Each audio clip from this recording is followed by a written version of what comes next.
Good afternoon and welcome back from lunch. To start this afternoon's exploration of ideas and policies and actions for the 21st century, we're addressing one of the foremost issues of the coming century, climate change, and we're addressing it in a way that is very both UCSD-ish and GPS-ish.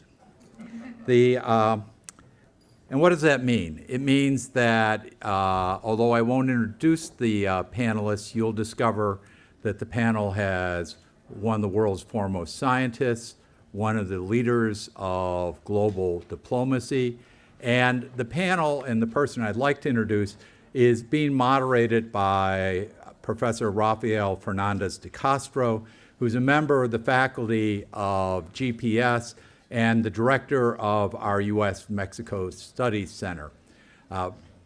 Rafael came to us both as a distinguished scholar and academic leader in Mexico, as well as having held major professorships in the United States. And beyond that, with a vast resume of experience as the foreign policy advisor to one of the former presidents of Mexico. But it's GPS form in a different way than simply having a faculty member lead it. It's all about how we think across horizontally our various intellectual assets, our various networks and connections to tackle problems in multi-dimensions. So this afternoon, the panel is led by the head of our Center on Mexico and really reflects the fact that to address climate change in the 21st century, this is not just a matter of the United States or the United States and China, as vital as those two countries are, but it truly is going to be a collective global effort, and we are thinking about it through all the dimensions that a school that is preeminent in working on the Pacific can bring to the issue. So with that, let me turn this over to my colleague, Rafael.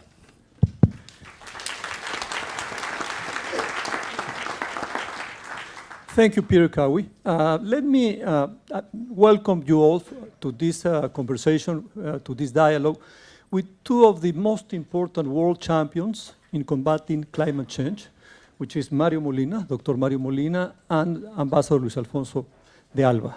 They great champions, and the idea is to have a conversation. But we're celebrating the 30th anniversary of GPS, and we have talked a lot about our research. You're seeing what we're doing.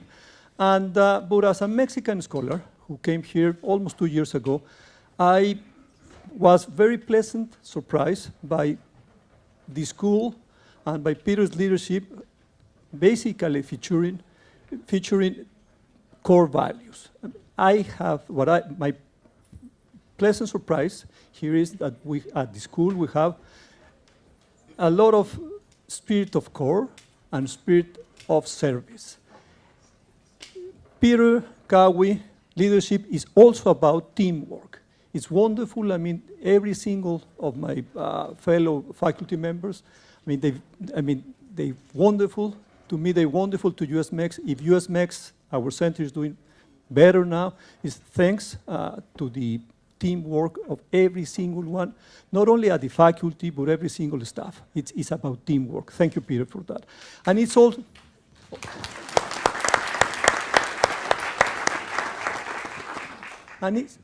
about spirit of service. This is a public university, and this is a university that we walk the extra mile to help the student. And I'm proud that I have taught here 3 DACA students, the 3 of them from Mexico. They came here while children, and believe me, they having a tough time studying here, but we will help in them. And this is the spirit of service that I have seen here.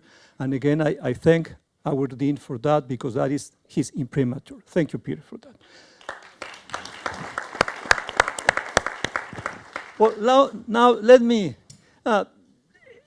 introduce you to Mario Molina and to Luis Alfonso de Alba. I had the pleasure to meet them in 2010 when Mexico was hosting the Conference of the Parties for Climate Change in Cancun, 2010.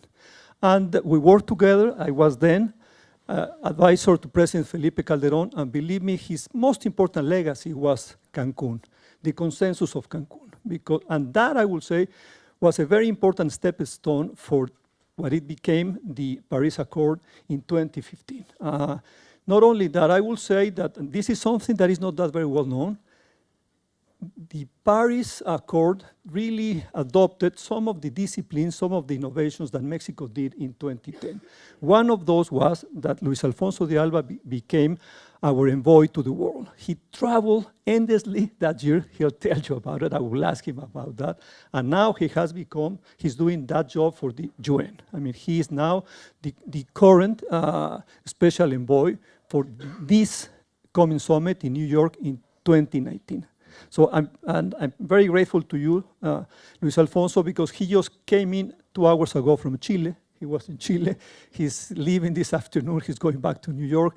And he'll tell you a little bit about his schedule so our students can see, I mean, what is to be a top diplomat, working for the world. And basically, he's been one of the leaders, I will say, in combating climate change. But let me start with Mario Molina. Mario Molina is a Nobel laureate, and I wanted to start with something personal, Don Mario, as I call him. I wonder if you could share with us, how did you find out that you were getting the chemistry Nobel Prize in 1995? Okay, well, at that time I was a professor at MIT. I was just working in my office and just got a phone call from Sweden.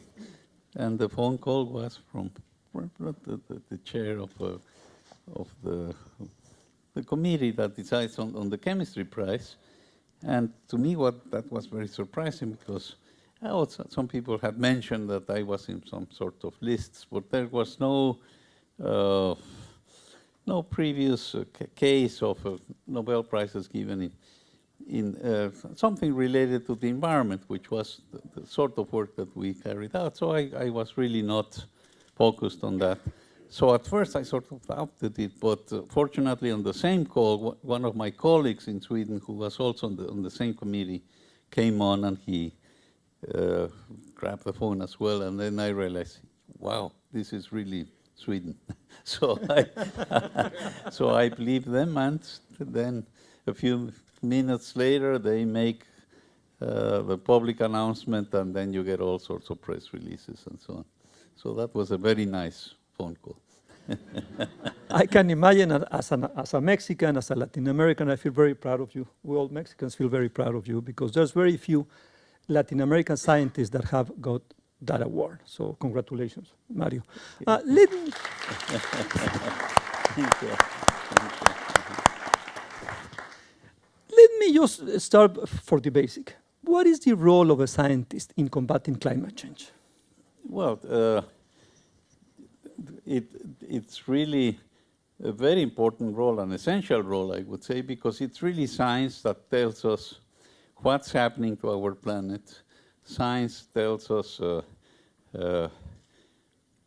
how has climate changed in the past, why does our planet have the climate that we have.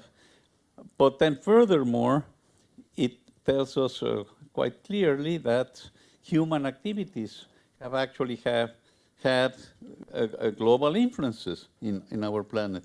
Several, climate change is one, stratospheric ozone depletion, which is what I worked with before, is another one, and those are typical global issues, which means that human activities are changing the composition of the atmosphere in a way that it affects the global climate. And we have to be very careful because climate is a complex system, just like we as humans are complex systems as well. And that's why, say, medicines work not for everybody. They might work for 95% of the people, but there are exceptions because of our complexity.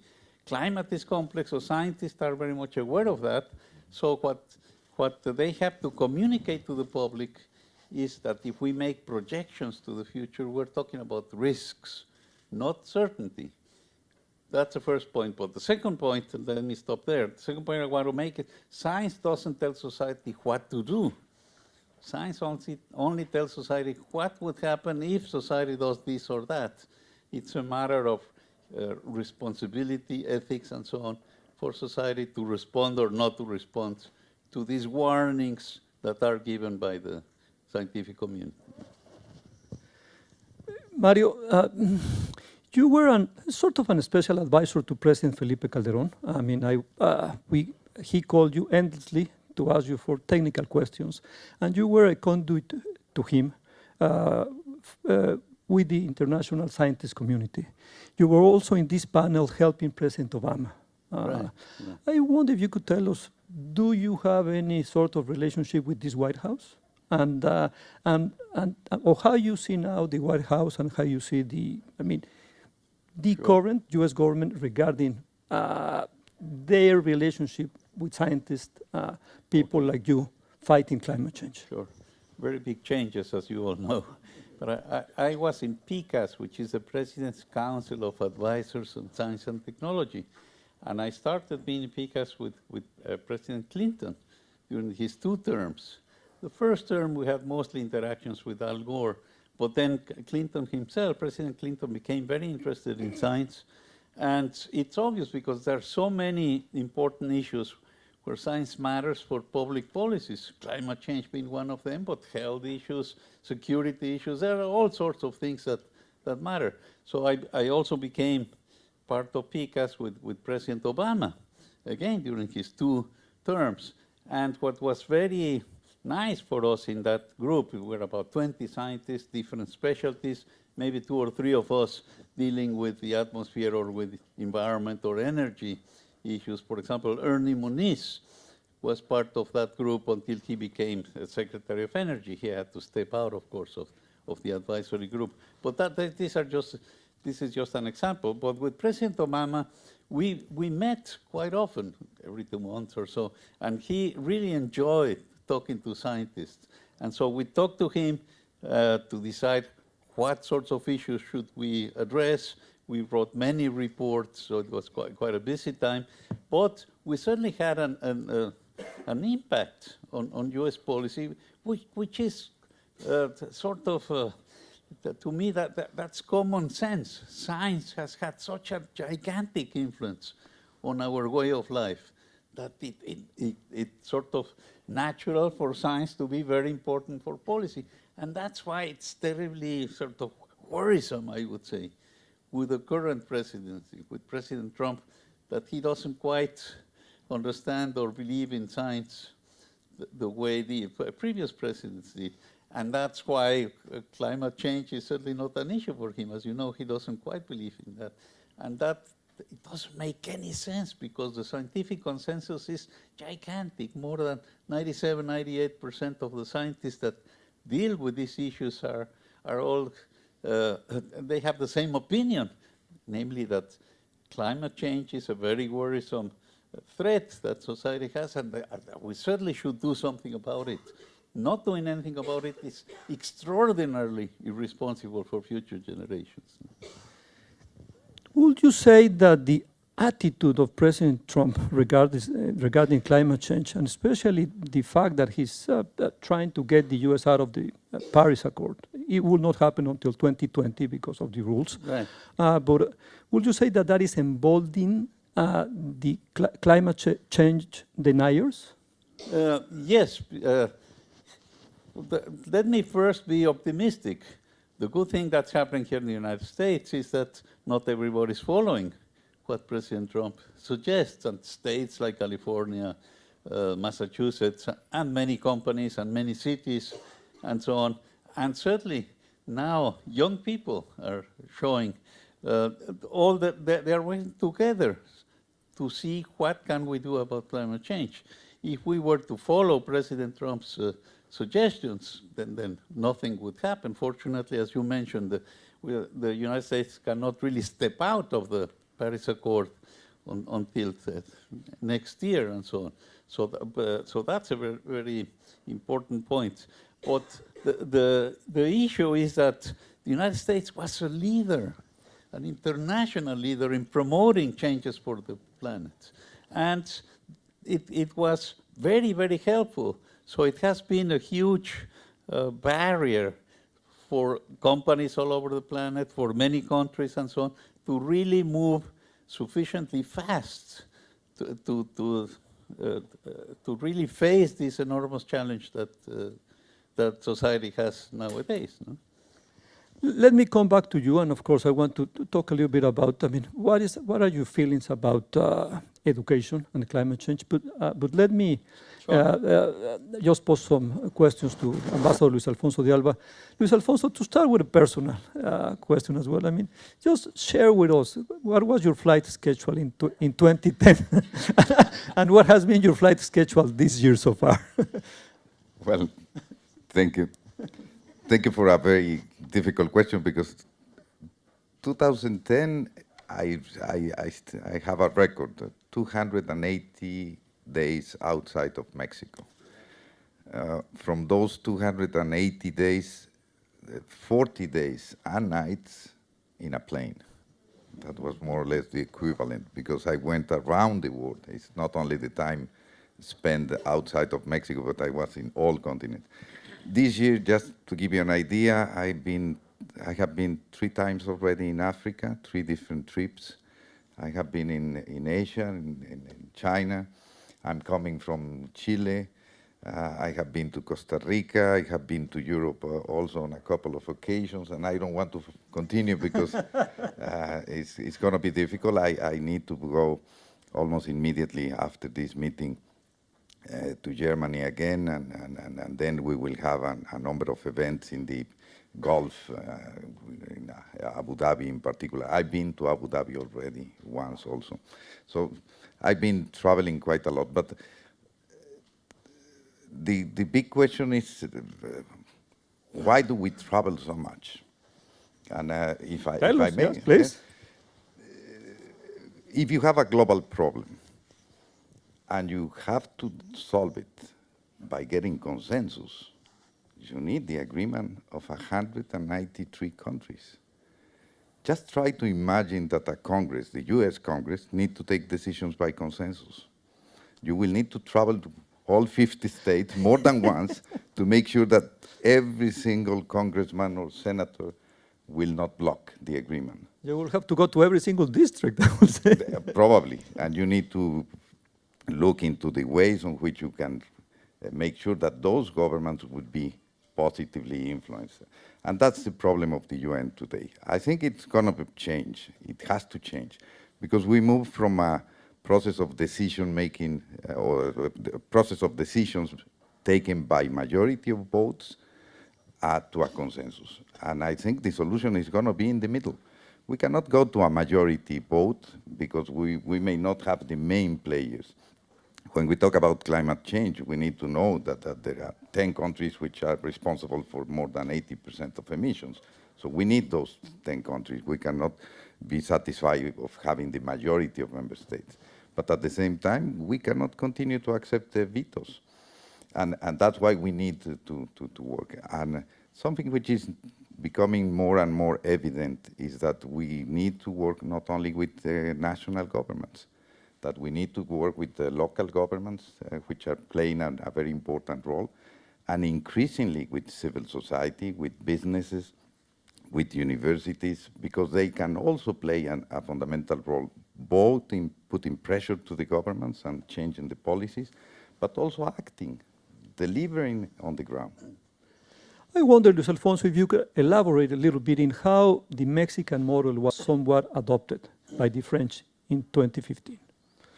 Because I remember that you had some conversations with Foreign Minister Fabius from France, and I wonder if you could share with us that experience. Well, the Mexican model, as you call it, is something that we developed immediately after Copenhagen, because we need to remember that Copenhagen was a We meeting had a bad meeting there. Yeah. that went very badly. Yeah. It's the meeting on which we had the highest level of participation in the history of any multilateral negotiations. We have hundreds of head of state and government. At the end of the process, we had 28 head of state, from President Obama to the major leaders in Europe, Latin America, Asia, all sitting around. And They a very got tough Chinese negotiator, a remember? very tough Chinese negotiation, not a leader, by the way.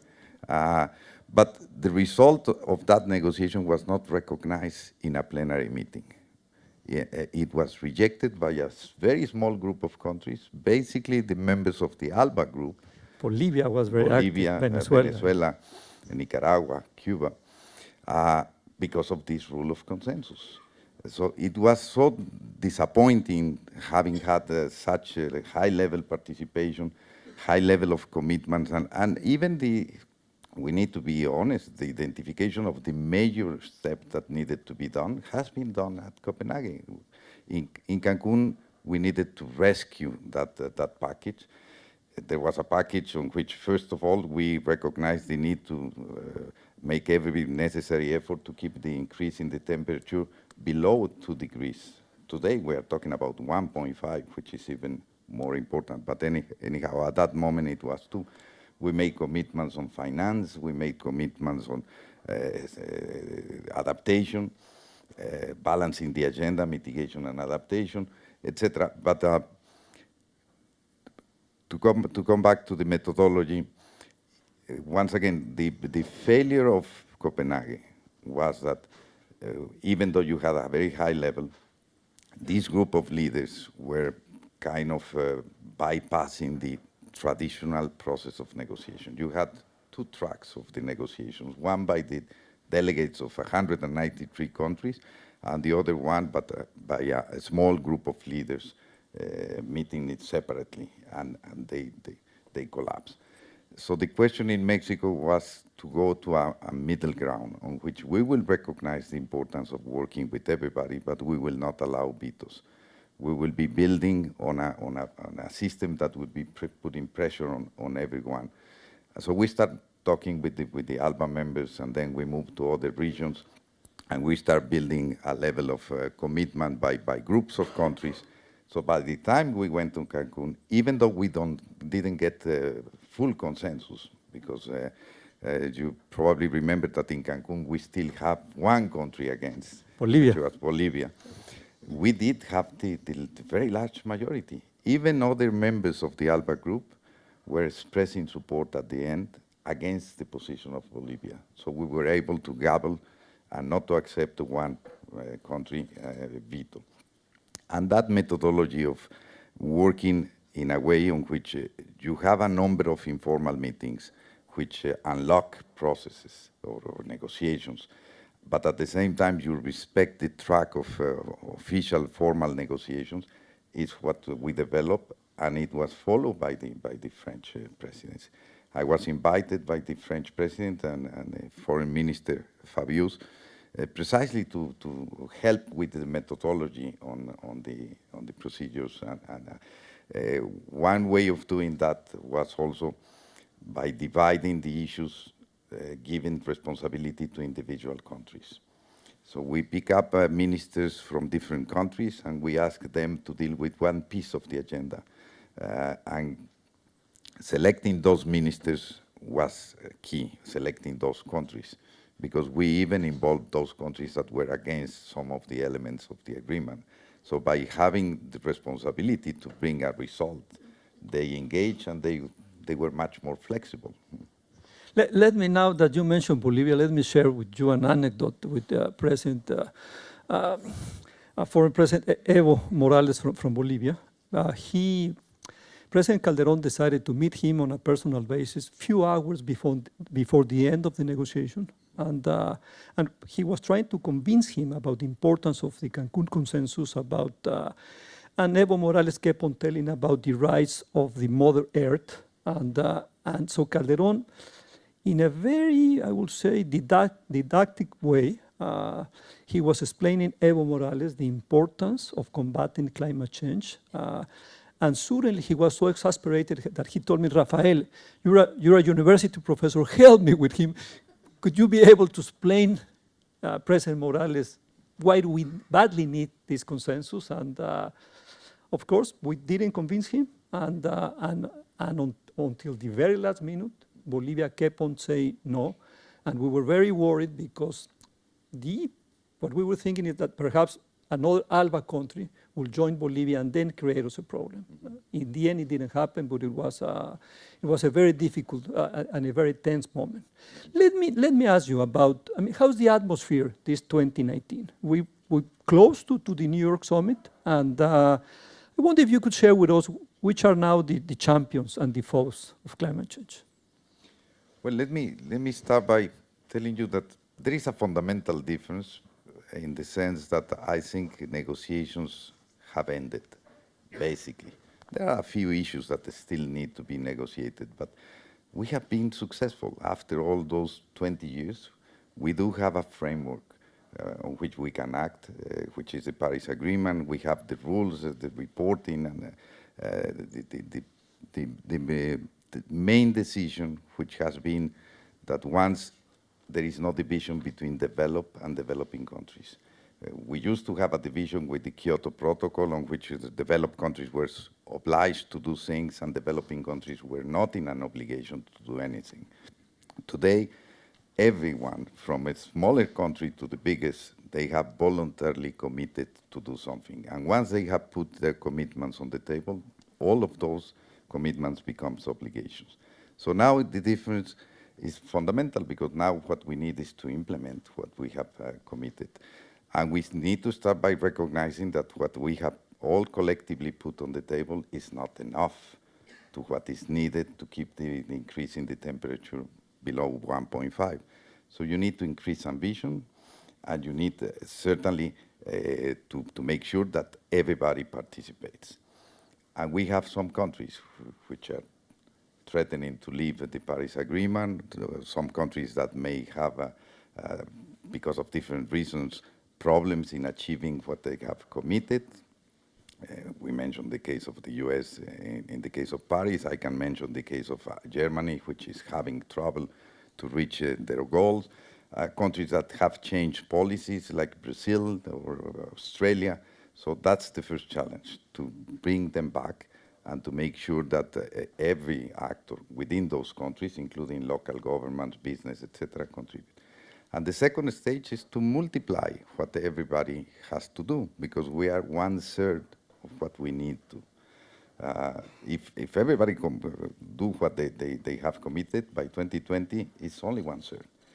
And according to the latest scientific report, we have only 11 years before 2030 to achieve the goal of keeping the temperature below 1.5. That represents a reduction on emissions of about 45% of where we are today, and carbon neutrality by 2050. So we need to demonstrate that it needs to be done, and it can be done. And it can be done because there are developments in technology, because there are a number of countries that continues to be very active, and here it comes, who are the leaders. Believe it or not, today I'm hoping, I'm still crossing my fingers, that China is going to become the leader. Wow. Because we are pushing them, because they are doing very well internally.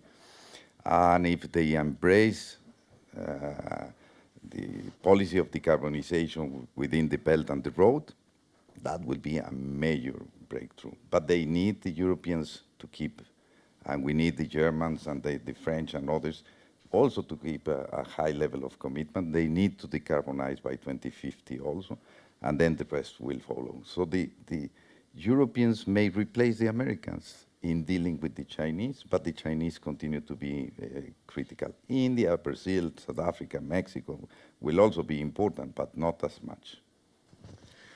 You mentioned that there's new actors like cities. What if, we're in California, and we feel proud that California has, it's basically behaving according to the Paris Accord. But I wonder if you could tell us a little bit about who these new actors are. And Well, the importance of new actors is such that the summit that the Secretary General has called for on the 23rd of September, which I'm in charge of preparing, has included invitations, direct invitations, not only to national governments, but to local governments, to business, to civil society.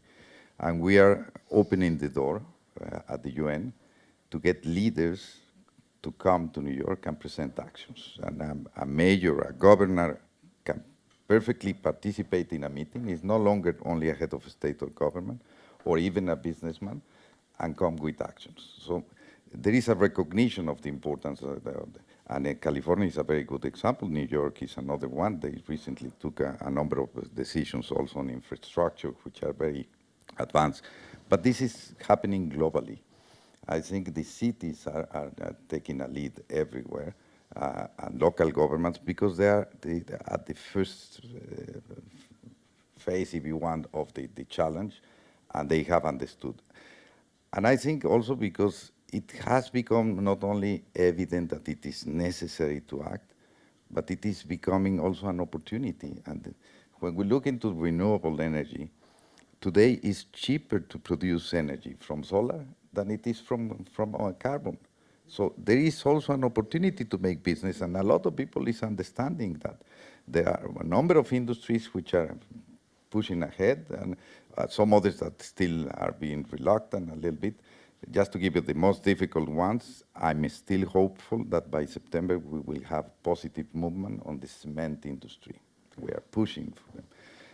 I'm hopeful on the maritime transportation. There are some movements already quite encouraging. Some private companies are taking the lead. I'm not so hopeful with aviation, and obviously oil and gas companies still lagging quite behind, even though some of them have different policies. But this is just to give you an idea. So all those actors, private and public actors, have become major actors. And the meeting in New York for the first time is not going to be a meeting on which you will be listening to speeches. I don't have a list of speakers, and I will not have a list of speakers, which is the traditional way in which you organize the summit. I will have a list of presentations, and I will divide the presentation in 9 different areas. We will be touching on issues related to resilience, adaptation, energy, industry, nature-based solutions, obviously climate finance, but we will also be addressing issues that affect directly the health of the people, the jobs, political, social elements that or drivers that affect very much the agenda. And those actions are going to be presented and immediately listed by us. There is no negotiation. We just take note of all the proposals, and the day after, we will issue a document on which we will not only share that information widely, but we will commit to facilitate, not to do, to facilitate the implementation of those actions. So the UN is changing also. It's not only the word. Excellent. Well, you listen to one of the top, I would say, multilateral negotiators in the world. Thank you for being here. Now, we're in a university. We're celebrating the 30th anniversary of a public policy and international relations school. Let's go to education. The center Mario Molina in Mexico is basically targeting education, is targeting students. What were you doing, Dr. Molina, in Mexico?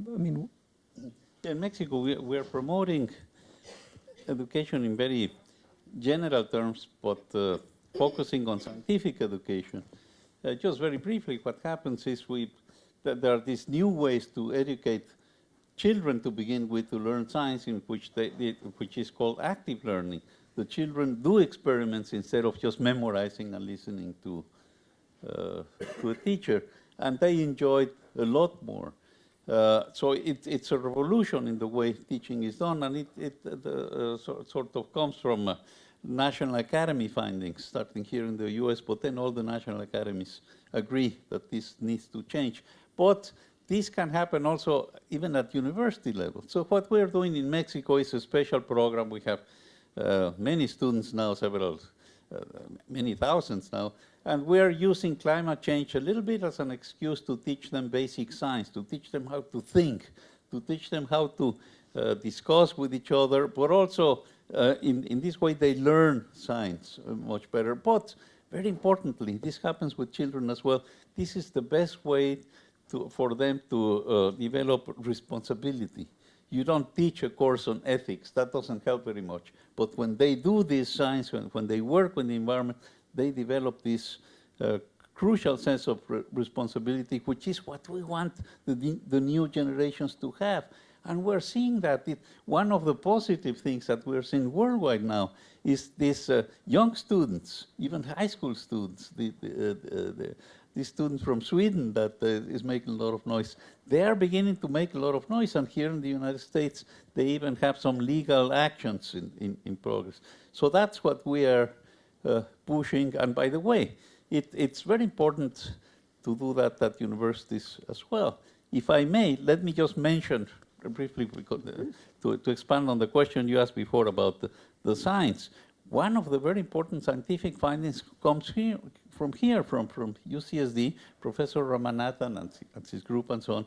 They have stressed that we might be entering a new climate era, which might not be quite reversible. And this is in agreement with some independent studies in Europe. So that's why the issue is more urgent than we had anticipated because of these feedback mechanisms. And this is the sort of things we want to communicate to the young people so they can really help us to start to move things just to work with the sort of things that you're talking about. It's imperative that society begins to act. I'm optimistic that with the help of the young people and with these new ways that the United Nations is working, that we will finally be able to see the light and to make it, because science is really, it's not telling us certainties, but it's telling us that we have an unacceptable high risk of the whole planet coming into some sort of stress that would be terrible for future generations. Thank you, Mario. Luis Alfonso, we're going to take your word because we know that there's going to be a summit for students in New York, so we'll make sure that we'll send some GPS students. But I wonder, I mean, what would be your advice to a public policy and international relations school? I mean, it's and give us a sense. I mean, how well prepared are the multilateral negotiators of this country, of the U.S.? In Mexico, I will say, I believe that, I mean, that is perhaps our imprimatur in our diplomacy, because we truly value multilateral diplomacy. I mean, tell us about, and is there a way to better prepare students to become multilateral negotiators? Absolutely, and I think it is a must, something that every country needs to do, because there are a number of issues that cannot be solved by any country individually. So you need to have negotiators, but the negotiations at the multilateral level are very specialized, and you need to train the people. There are very few countries with very high levels of multilateral diplomacy. Unfortunately, Mexico has been one of those. Not on one topic. We have had a Nobel Prize on disarmament also, Garcia Robles, and we have had a number of initiatives. If we list the initiatives at the UN in the last 20, 30 years, probably even before, probably almost a third will come from Mexico, dealing with small arms, disarmament, disabilities, human rights of the indigenous peoples. Just to mention a few. How many come from the U.S.? Migrant workers. How many? How many will come from the U.S. of these initiatives? None. None? Of those initiatives, none. The U.S. has had a number of initiatives in the last few years, mainly to shorten, to reduce the budget. Those are the main ones. And immediately after the fall of the Berlin Wall, there was a few initiatives to promote peace, but there are not many. They don't come. Even Europeans do not come any longer with many initiatives. Most of the initiatives come from middle-sized countries. Yeah, I want to mention one, which is very important for the United States. They take a very important participation. Believe it or not, it's an environmental issue with the Republican administration. That was the stratospheric ozone layer, the ozone hole. That's what I work with. And fortunately, the United States and Mexico and all the countries in the world agreed with the Montreal Protocol. So we have done it once, a global issue. Global meaning it doesn't matter where in the planet do you emit. In the case of the ozone layer was these industrial chemicals that are not natural. And every country in the world essentially agreed to stop manufacturing these chemicals. And the ozone layer is healing. We've done it once. Let's do it again. We just have to work together.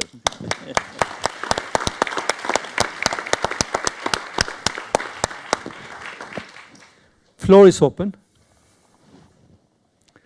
Yes, David? Just to pick up on the public policy question, I would be really interested in your political insights about what are the most important leverage points for mobilization and climate change. And just let me give you an example. A U.S. president cannot get elected without carrying Florida. Florida will ultimately be in the focal point of climate change. I bet if you could change 20,000 voters in Florida in terms of their views on climate change, you would change leadership in the U.S. That's an example. What are the real leverage points that will mobilize the world on climate change? Well, let me start, but I want you to comment also. I think, first of all, the overall picture is that the science is very clear, but we're working together with economists. So it's now the combination of scientists and economists, because not only is it terribly dangerous not to do anything about it, but it's a huge opportunity economically. We are no longer talking about making sacrifices. But the second very important point is with climate change, we're not just talking about what might happen towards the end of the century, something that the future generations will worry about, but we're talking about extreme events. And they are already costing a lot. We have forest fires here in California, but in Florida, of course, we have hurricanes and floods, and they are much more costly than the solution to the problem is. So what we need to do is to convince the public that we are talking about a huge risk. Things are already happening. Heat waves, among other things, are killing many people in the planet, and we are just running a risk of having, let's say, 1 in 5, that the temperature will go up more than 5 or 6 degrees towards the end of the century. That would be totally disastrous for civilization. Why the hell risk it? It's nonsense. If I may quote Donald Trump again, he claims he has a good instinct for science, and that's why he doesn't quite believe. Why? Because his uncle was an MIT professor. Okay. I was an MIT professor many years. I didn't meet his uncle, but anyhow.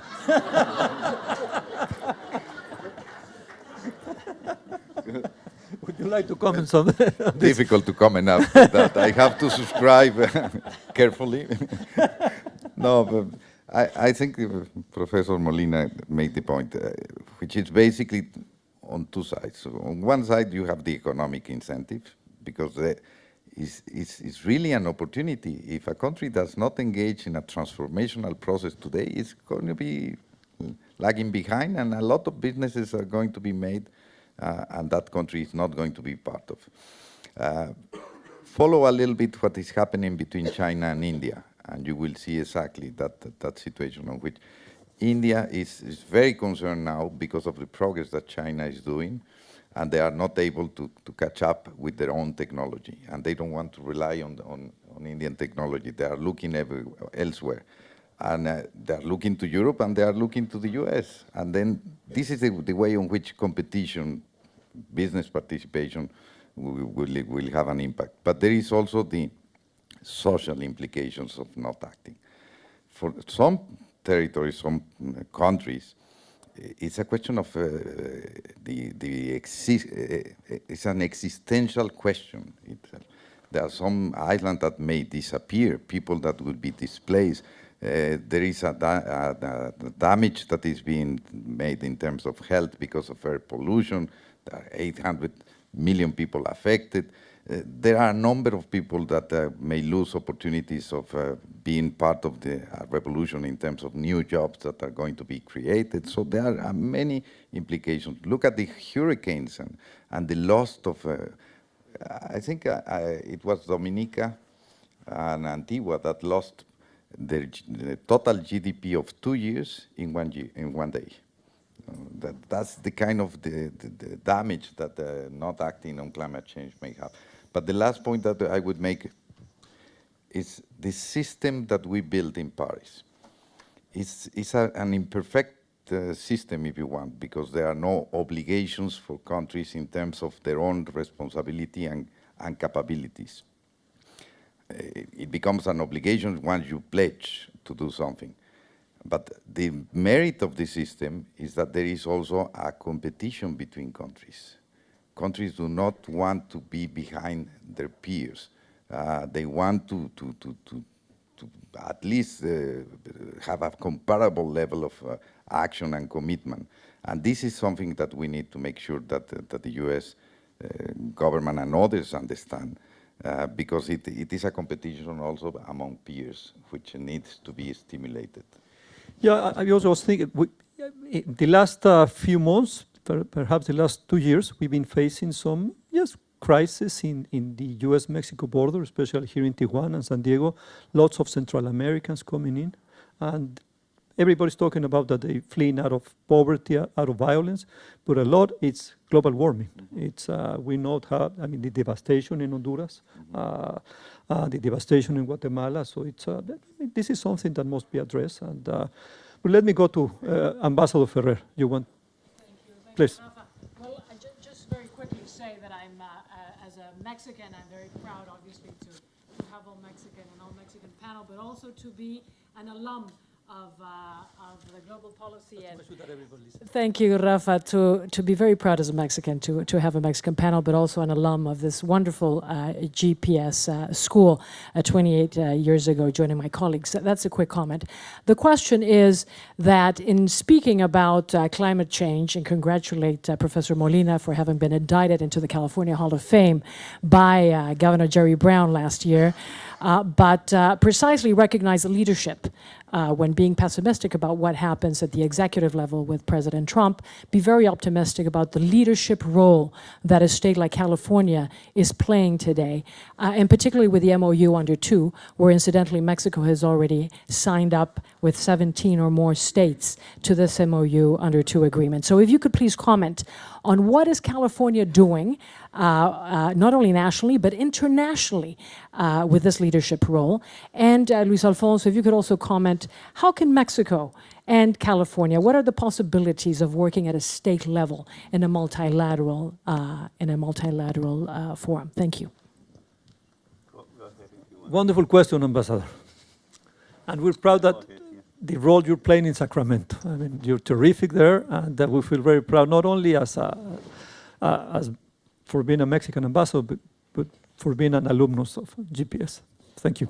I'm going to let Ambassador de Alba respond, but just very briefly, the role that California is playing is gigantic because it sort of neutralizes this very worrisome situation that the United States is no longer a leader here.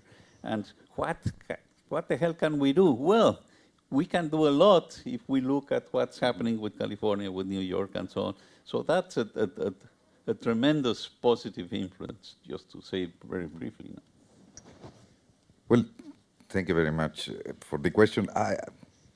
I'm not a specialist on the relationship at the bilateral level. I think we will need to check that with other people. But if you just take the leadership that California has shown at the level of the cities, and then you take the leadership that has been promoted in Mexico City in particular, and the participation in a number of organizations for local governments, etc., there is a lot of space for cooperation.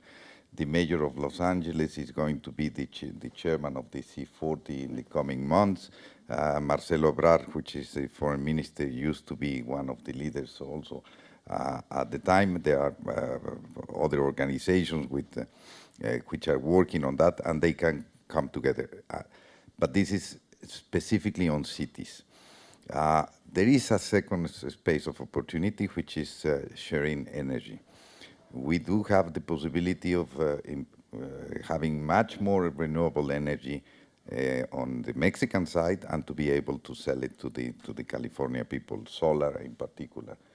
There is a possibility of cooperation which is quite important over there, but I don't have the numbers to go into further detail. Probably you know better than me.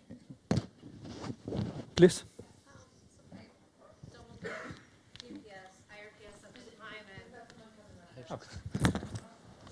Thank you. I was saying I'm a double dipper, Ariana Molina. I did IRPS at the time, GPS, and Scripps, and both in which I received about 10 years apart. Indoctrination into the climate change is real. In the beginning, it's 20 years off. We got to do something. There was not a talk of adaptation. 10 years later, 11 years later, there was a lot of talk about adaptation because the concern was we're not going to solve this in time, or even if we do, so many of the effects will already have been wreaking havoc. So the question is, you can only spread your resources so far, and in terms of negotiations, you have to prioritize. So what are the current talks or communication within the climate change community about how much emphasis to place on stemming climate change and adapting? Well, I can make a comment related to my participation in PCAST. At some point in the later years, we decided to have a project joint with industry, joint with the private industries and so on, emphasizing adaptation as a means to recruit them. But the idea was, once they were involved in this issue, then to realize that adaptation itself was certainly not a good enough solution. It is important because, as we are saying, climate change is already taking place, and you might, what's happening often is that you get a flood somewhere and then you rebuild the same city in the same place the same way. No, that's not a very wise thing to do. So adaptation is an important component, but it's not the solution to the problem. So it's very important to realize that if society were to do nothing, no amount of adaptation would actually help, because you don't know where things are going to happen. But adaptation is certainly a wise thing to do for cities to project for the future. But again, from my personal perspective, it's mostly as a means at this moment for society to really begin to react responsibly and begin to reduce emissions, as you were pointing out, when some of the projections are that we don't have more decades to go, we have only one, so we have to start as soon as possible. Well, let me tell you, from a international negotiation point of view, it's extremely necessary, and it's a depth at the level of the international community. Many people have 10 years ago, 15 years ago, even 5 years ago, didn't pay much attention to adaptation because they were focused on reducing emissions. And Professor Molina is absolutely right. The solution of the problem is to reduce emissions.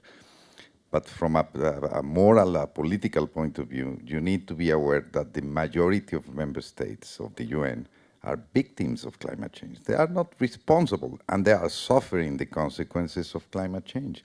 And they need resources. They need financial resources. They need the technology. So the commitment to address adaptation needs to be equal to the commitment to address mitigation. And this is one of the main messages from the UN for the next summit. And it applies in terms of each of the tracks that we are setting up in preparation of the summit, but particularly when it comes to finance, the Green Climate Fund that has been established in Cancun has an obligation to provide equal amount of resources to adaptation and to adaptation, 50%. Just to give you an anecdote, the first conversation I had with President Calderon on the Green Climate Fund, and the first proposal that Mexico put on the table, because the Climate Fund was a Mexican initiative, had 98% for mitigation and only 2% for adaptation. That was the original Mexican proposal. It changed since Copenhagen because we convinced the president and during the discussion that it needed to be 50-50 because you need to respond to the need. In our region, imagine talking about a consensus on climate change without taking into account the concerns of the Caribbean and the Central Americans, which are not responsible for the problem, and they are suffering these consequences. The consequences of climate change today are the result of 1 degree Celsius increase. Imagine what it's going to be with a higher increase in the temperature and the cost that it's going to have. I believe we have time for 2 more questions. Yes, there. I have a question for the panel on sequestration as one of the important features of meeting the limits and probably doing a lot more than even the renewable energy in the end. Do you have any comments on the crops and the other means that you showed that we can? I got one comment, the story here with Professor Ramanathan here at UCSD, it addresses that question quite explicitly, making the point that the way things look like, we will need to add sequestration, that is removal of carbon from the atmosphere at some stage. At the moment, it's still very expensive, and it's not something certainly that should replace either mitigation, as we have talked about it, reduce emissions, that's a lot cheaper, or certainly adaptation. But it's something that is on the table given the hope that we can manage for society to change things so that the temperature doesn't go up more than 2 degrees. 1.5 degrees is sort of, I hope we get there, but it's not very likely at the moment. But yes, sequestration is just unfortunately still very expensive, but maybe new technologies will make it feasible. Yeah. And there is one possibility which again should not replace mitigation by any means, and that is reforestation, because forests, we are not sure how long they will last, and so it's not wise for countries to make their commitments to do reforestation instead of mitigation. It's something they should do in addition, because you cannot guarantee that the forest will be there 100 years from now. And it takes them a long time to establish and to really sequester enough carbon. I certainly agree with Professor Molina, but in terms of the preparation of the summit, it is an important area we are exploring. Not only for forest conservation and reforestation, but we are working in terms of land use, agriculture, oceans, areas on which it's probably not so expensive, and certainly it will be considerable in terms of the probably 20-30% of sequestration of carbon that may be reached. There is also an initiative, which I'm not an expert on it, but this is geoengineering, which is being discussed. I think it is a little bit dangerous, and we are looking at it with a lot of care, because it's a reflection of solar energy, like the space. You know, yeah, which is on the table for discussion, but I think it is important to do it. There are a number of other techniques that are being explored, some very expensive, but we need to open, that's the purpose of a discussion at the summit. We need to open all the options and then be able to select those that would make more sense. don't forget that there's still, under the old regime with the Kyoto Protocol, we have a carbon market on which countries were allowed to compensate the emissions by investing on forests, and we will also need to continue with that process once we enter into the new cycle with the Paris Agreement and the end of Kyoto. This is the only pending negotiation that we have, how the market will operate, which is the Article 6 of the Paris Agreement, and it needs to be solved by the end of this year at the COP in Santiago de Chile. One last question. Yes? Hi, on the accountability side, well, thank you. For the summit this coming year, will there be a new look at the impact of natural disasters? I know we can expect, and there are many impending very serious natural disasters with the resulting climate refugees and humanitarian crises. And I don't think Paris took that into account, but what kinds of commitments will countries be expected to make in terms of reparations for humanitarian crises? Well, the topic is very much at the center of the preparation, and we have to deal with it differently when it comes to the Caribbean or the Pacific and other areas. In the case of the Pacific and the Caribbean, because of the size of the countries or the size of the economies, we need to provide from the support for prevention, early warning of the hurricanes, etc. And we need to address a number of questions of high debt and the risking and other issues that are not allowing those countries to have concessionary loans, etc. So we are dealing with the technical and the financial areas in trying to support them to be better prepared. In terms of the linkage between migration and natural disaster, it's a little more complicated because it's not so clear when people migrate because of climate change, and the issue of migration has become extremely difficult at the UN because we negotiated last year a covenant which was not endorsed unanimously. So we are a little more careful there, recognizing the need to address the issue, but we don't have any specific proposal for the time being. And if you want me to be a little more clear, I'm personally not convinced that we should embrace this idea of climate refugees. I think it is much better to talk about the effects of climate change in general and then try to solve the different problems. But making this connection too close will politicize the issue too much, and I think it would be better to avoid it. If I may just remind you about island states that will disappear. Yeah. So they are beginning to buy land elsewhere, but that's an extreme event. Yeah.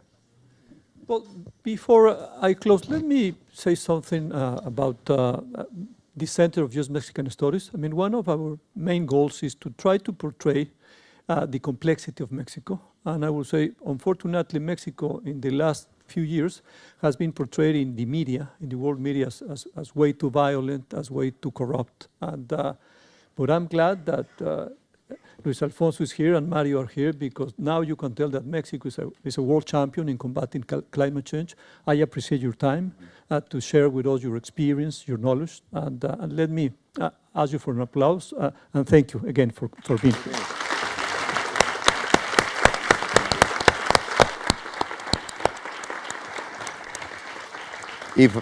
If I may, one comment on that, because it's a fundamental point.